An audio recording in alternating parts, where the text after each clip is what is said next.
Imaginez-vous vous réveiller en sursaut, le cœur battant à la chamade. Vous devez sauter du lit, vous préparer en 2 minutes et courir pour essayer d'arriver à peu près à l'heure. C'est quelque chose qui nous arrive tous, mais l'inverse est également possible.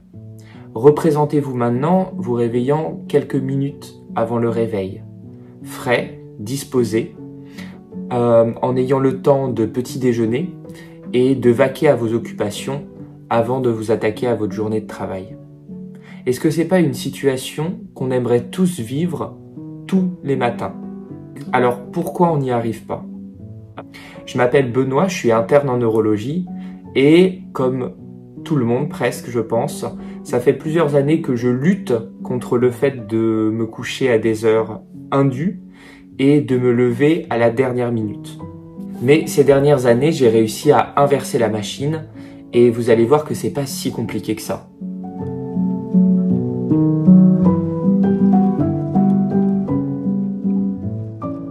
Alors pour commencer, disclaimer, je suis pas du tout un lève-tôt de base.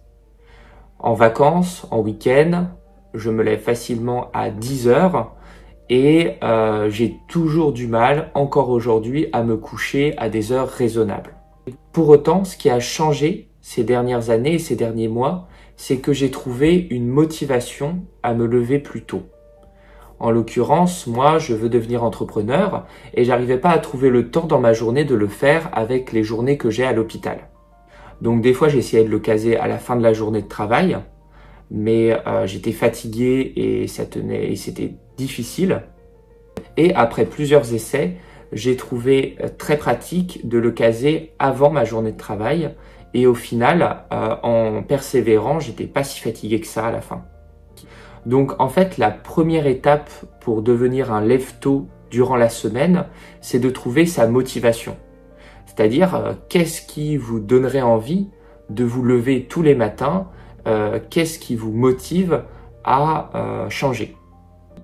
Une fois que vous avez identifié cette motivation, ce sera beaucoup plus simple de passer à l'action.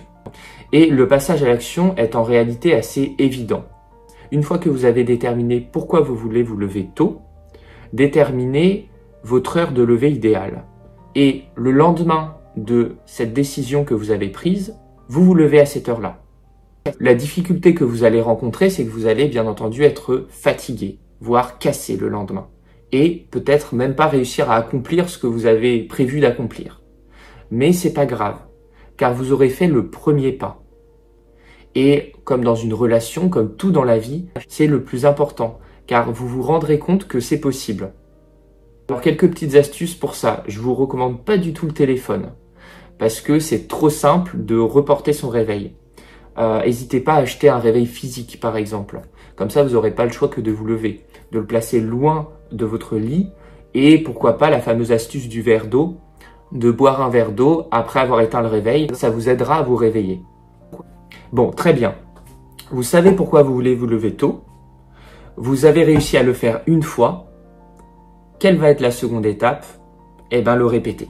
Le répéter, le répéter, le répéter. Alors, une semaine de travail, c'est 5 jours. Hein. Donc du coup, vous aurez à le faire 5 jours de suite maximum. C'est sûr qu'à un moment, vous allez être claqué.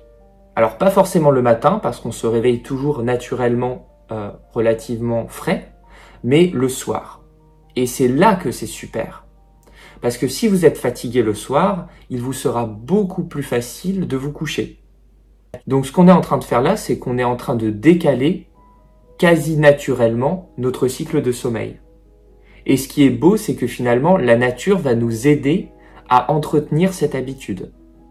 Puisque si pendant 3 jours, vous vous levez à 6 heures du matin, alors que d'habitude vous vous levez à 10 heures, c'est sûr qu'à 21 heures, vous allez vous écrouler de fatigue.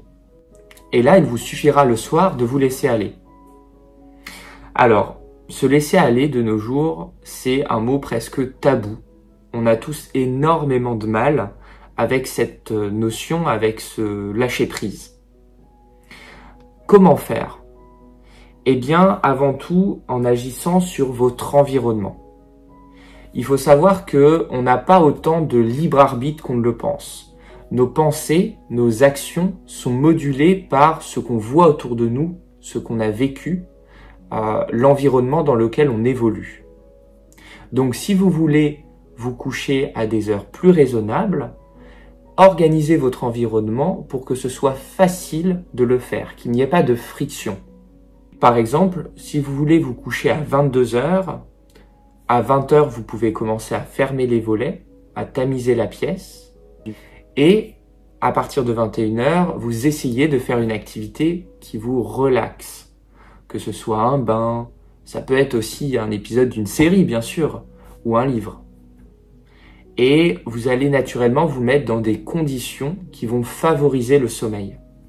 Et vous verrez que, assez rapidement, vous serez de moins en moins fatigué et votre rythme de sommeil se décalera naturellement.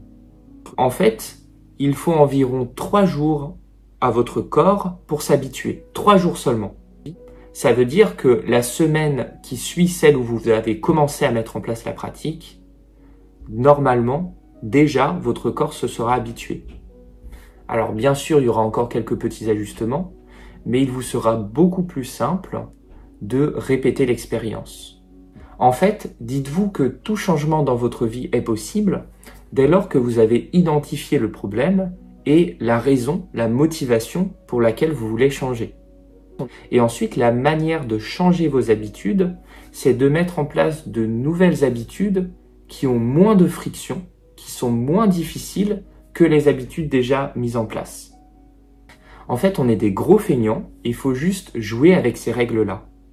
Maintenant, si vous cherchez à vous libérer du temps dans votre journée pour prendre votre liberté, pour avoir le temps de lancer un projet d'entrepreneur ou de lancer un business en ligne, suivez-moi sur YouTube, sur Instagram. Je vous partage toute mon aventure et les leçons que j'apprends au fil de l'eau. Voilà, sur ce, je vous laisse, à une prochaine.